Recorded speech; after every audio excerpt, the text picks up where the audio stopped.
Di dalam kita menilai seseorang, kita harus menggunakan penilaian yang adil. Penilaian yang adil. Karena segala sesuatu yang kita ucapkan, itu semuanya akan dimintai pertanggungjawaban di hadapan Allah Subhanahu wa taala kelak di yaumul qiyamah.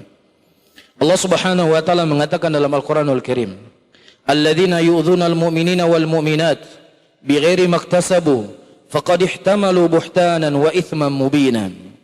Dan orang-orang yang mereka menyakiti mukminin dan mukminat, menuduh mereka apa yang tidak pernah mereka lakukan, menuduh apa yang tidak pernah mereka ucapkan, maka sungguh dia akan membawa dosa yang sangat besar di sisi Allah Subhanahu wa taala.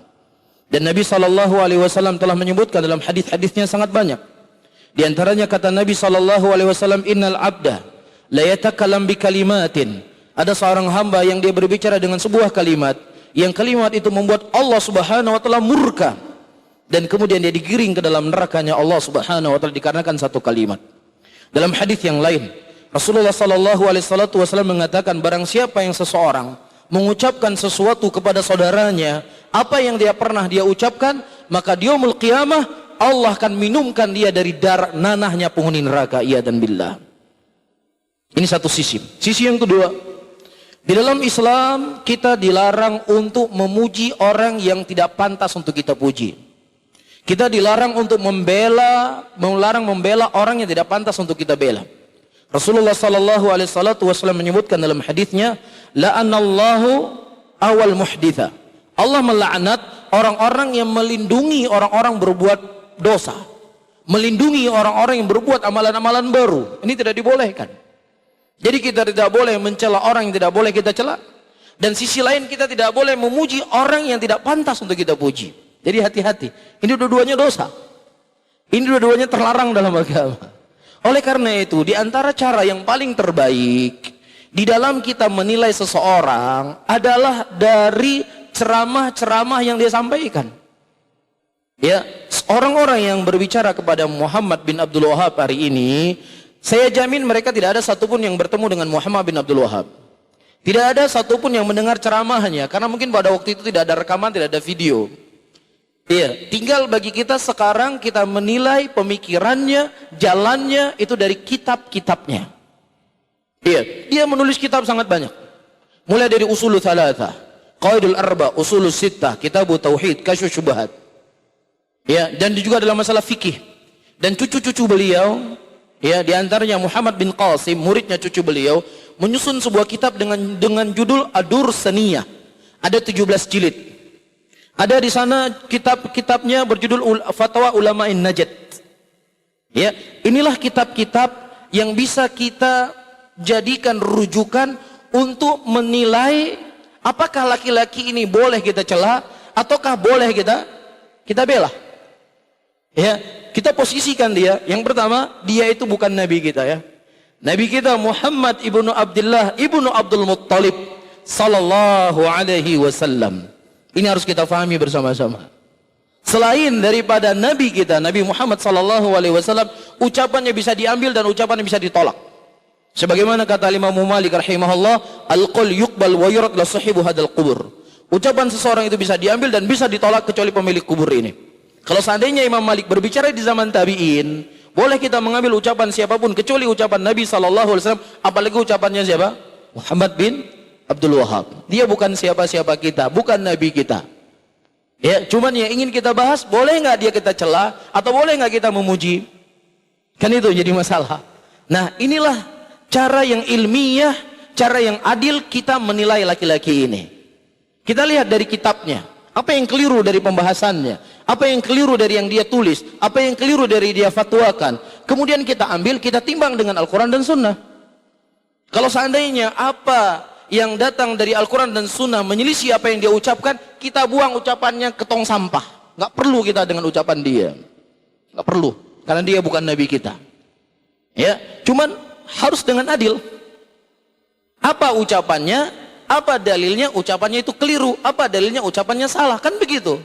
Tapi kalau seandainya cuman sekedar dia salah, dia nggak betul, dia begini, dia begitu, kata Syekhul Islam, kalau seandainya membantah hanya cuman sekedar cacian, makian, atau sekedar membentuk opini, siapapun itu bisa melakukannya. Kita pergi ke rumah sakit jiwa, hai orang pungo kah pungosit, kan itu. Kalau cuma sekedar bantah kan, siapapun bisa membantah. Anak kecil, bandel kali kamu juga bandel, semua bisa. Tetapi bagaimana seseorang itu membantah dengan bantahan ilmiah? Ini keliru, dalilnya ini keliru, dalilnya ini keliru, dalilnya ini. Demikian. Iya, demikian thariqah ilmiah di dalam kita menyikapi seseorang. Ya, saya yakin para hadirin yang hadir di sini sudah sempat kuliah. Bagaimana anak-anak mahasiswa menilai sebuah permasalahan dengan pijakan, dengan data, dengan dalil. Iya, kan begitu kan? Nah, di antara hal-hal yang tersebar di tengah-tengah muslimin, laki-laki ini dia suka ya, atau dia telah menghancurkan makam-makam para wali. Makam para wali itu ditebang, dihancurkan, diratakan dengan tanah. Nah, pertama harus kita selidiki, benar nggak sejarahnya? Dari buku-buku yang tertulis, dari sejarah-sejarah yang bersanad yang bisa dipertanggungjawabkan. Ternyata memang benar. Dia menghancurkan makam-makam keramat atau makam-makam para wali, diratakan dengan tanah. Betul, sejarahnya demikian. Nah, sekarang thariqah yang kedua. Perbuatannya ini salah atau benar? Bukan salah benarnya menurut kita, atau menurut fulan, atau menurut siapa saja yang ingin menjatuhkannya. Tetapi pegangannya adalah Al-Quran dan sunnatir Rasul sallallahu alaihi wasallam. Di antara dalil, ya, kita di sini para hadirin bukan sedang ingin membela beliau ini mati-matian, tapi ini membab ucapan Nabi sallallahu alaihi wasallam, unsur akhaka zaliman aw madluman. Tolonglah saudaramu yang terdolimi dan yang mendolimi. Para sahabat bertanya, ya Rasulullah, kami faham orang yang didolimi itu kita tolong, tapi bagaimana caranya menolong orang yang mendolimi? Pertanyaan yang cukup wajar ya dari sahabat Rasulullah. Kemudian Nabi SAW mengatakan, menolong orang yang mendolimi, engkau pegang tangannya, engkau larang dia untuk tidak berbuat lagi perbuatan zalim. Itu caranya. Jadi kita menyampaikan hal yang seperti ini agar bagaimana saudara-saudara kita muslimin yang mungkin keliru atau mungkin salah faham, mudah-mudahan bisa mengambil manfaat dari apa yang kita sampaikan. Jelas ya, cuman saya tegaskan kembali, dia bukan Nabi kita. Itu yang terpenting. Itu yang terpenting. Iya. Datang hadis dari Ali bin Abi Thalib radhiyallahu taala anhu, dan hadisnya sudah sering kita sampaikan. Iya, sangat sering. Kata Ali bin Abi Thalib radhiyallahu taala anhu, "Ya Abul Hayyaj, hal tuhibbu an ab'athuka bima ba'athani Nabi sallallahu alaihi wasallam, ma min qubrin musyrifin illa sawaitahu." Wahai Abu Hayyaj, apakah engkau ingin aku mengutus engkau dengan sebuah tugas yang Rasulullah dulu juga pernah mengutusku? Apa itu? Tidak ada kuburan yang ditinggikan kecuali engkau ratakan dengan tanah. Ali diutus oleh Rasulullah dengan tugas ini, dan kemudian beliau memerintahkan juga siapa? Abu Hayyaj untuk bertugas dengan tugas yang beliau dulu pernah bertugas. Iya, yang kedua. Di zaman Nabi sallallahu alaihi wasallam ada sebuah pohon. Ya, ada sebuah pohon. Pohon itu dijadikan oleh Rasulullah untuk membaiat sahabatnya. Dikenal dengan bai'atur ridwan. Iya. Dan Allah khobarkan dalam Al-Quran pohon itu. Laqad radiyallahu anil mu'minin id yubai'unaka tahta syajarati. Allah telah ridha kepada kaum mukminin ketika mereka membaiatmu di sebuah pohon. Disebutkan dalam Al-Quran pohonnya. Kita bisa bayangkan kalau seandainya ada pohon di Aceh, disebutkan dalam Al-Quran. Berdiri Nabi di situ. Para sahabat juga berdiri di situ. Gimana kira-kira akan terjadi? Mungkin akan dipugar, dilestarikan sampai detik ini mungkin. Dan itu subhanallah di zamannya Umar sudah mulai. Itu di kota Madinah, di kota hijrahnya Rasulullah sudah mulai. Orang-orang sudah mulai beriktikaf di situ. Sudah mulai mereka datangi pohon itu. Nyo pohon pastinya kelebihan pohonnya.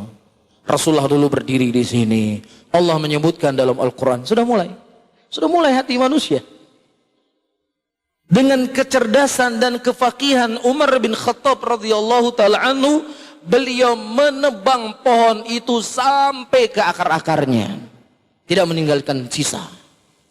Apakah berani kita mengatakan Umar bin Khattab tidak memuliakan warisannya para nabi, tidak memuliakan pusaka, tempat-tempat bersejarah, tempat-tempat yang dimana Rasulullah berdiri di situ? Berani kita mengatakan demikian? Siapa yang berani? Tentunya orang-orang yang mencintai para sahabat nggak berani akan mengucapkan ucapan seperti ini. Tapi itu yang dilakukan oleh Umar bin Khattab. Karena di antara isu-isu yang disebarkan, semua monumen, tempat-tempat bersejarah Rasulullah itu dihancurkan semuanya dan lain sebagainya. Itu dikhawatirkan para hadirin akan didatangi oleh orang-orang yang kemudian mereka akan beribadah di tempat tersebut dan terus akan kita khawatirkan akan terjerumus ke dalam kesyirikan. Dan ketiga, di zaman Umar bin Khattab radhiyallahu taala anhu pada waktu itu, Abu Musa al-Asy'ari mengirim surat kepada Umar bin Khattab. Diketemukannya jenazah seorang nabi yang bernama Nabi Daniel. Jadi nabi ini dikeluarkan ketika musim kemarau untuk beristighatsah agar diturunkan hujan kepada mereka. Ketika Abu Musa al-Asy'ari dan muslimin pada waktu itu berhasil memerdekakan negeri tersebut menjadi negeri Islam, beliau mengirim surat kepada Umar bin Khattab. Apa yang kami lakukan dari jenazah ini? Apa yang dilakukan oleh Umar? Apakah Umar berkata, ya Abu Musa al-Asy'ari, ini sejarah seorang nabi, kamu jaga, kamu kubur di sebuah tempat, kamu pugar, kamu tinggikan kuburnya, kamu buat jalan yang baik supaya orang tahu di mana para nabi itu dikuburkan. Kan begitu? Tapi tidak. Umar bin Khattab berkata, ya Abu Musa al-Asy'ari, kuburlah jenazah nabi ini, yang tahu hanya dirimu dan sahabatmu saja. Jangan ada orang ketiga yang tahu. Carilah di sebuah tempat, kamu korek di sana beberapa kuburan, dan di antara sekian kuburan, disitulah kamu kubur nabi tersebut. Dihilangkan jejaknya sampai ini nggak ada yang tahu siapapun. Untuk apa? Untuk menjaga hati muslimin. Nah, kalau seandainya ini merupakan kesalahan Muhammad bin Abdul Wahab, yang kalian anggap sebagai sebuah kesalahan, maka tentunya dia tidak membuat sesuatu kecuali apa yang datang dari Nabi SAW, apa yang datang dari para Khulafaur Rasyidin, dan perkara-perkara yang lainnya yang tentunya tidak mencukupi waktu untuk kita membahasnya. Cuman ini di antara isu yang paling isu yang paling diserap oleh muslimin, yang kemudian menuduh dia ini seorang Zionis Yahudi yang ingin menghancurkan Islam, yang ingin memecah belah muslimin dan beraneka ragam isu-isu. Dan mudah-mudahan apa yang saya sampaikan sedikit ini bisa memberikan motivasi untuk kita semuanya berhati-hati di dalam menyikapi seseorang. Orang yang sudah jelas kafirnya, Fir'aun al-la'in, Fir'aun yang terlaknat, yang dia mengatakan ana rabbukumul a'la, saya adalah Tuhanmu yang paling tinggi. Ini bukan hoax. Ini berita yang Allah beritakan dalam Al-Quran. Dia mengaku dirinya sebagai nabi. Ada orang yang lebih kafir dibandingkan Fir'aun di muka bumi ini?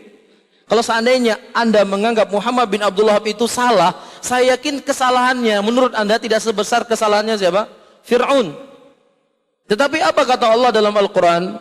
Idhaba ila fir'auna fa innahu tagha faqula lahu qawlan layyinan la'allahu yatadhakkara aw yakhsha. Wahai Musa dan Harun, pergilah engkau ke tempat Fir'aun, karena sesungguhnya dia sudah melampaui batas. Dan ucapkanlah kepada Fir'aun ucapan yang baik, ucapan yang lembut, ucapan yang sopan, agar mudah-mudahan si Fir'aun ini bisa bertobat. Jadi bagaimana kemudian ada orang yang mengatakan kalau haile kamu diki katena amda wahabi thama aji pahala aji. Ini dari mana ini semuanya? Sementara Allah Subhanahu wa taala dalam Al-Qur'an yang itu menjadi pedoman hidup kita. Begini kata Allah dalam Al-Qur'an kepada Fir'aun. Agar Musa menyampaikan sesuatu dengan baik, dengan lembut. Yang kesalahan Fir'aun itu enggak ada satupun di muka bumi ini orang yang sesatnya seperti sesat Fir'aun. Tapi begini perintah Allah Subhanahu wa taala. Bisa difahami ya? Mudah-mudahan Allah memberikan hidayah kepada kita dan juga kepada saudara-saudara kita muslimin. Amin ya rabbal alamin.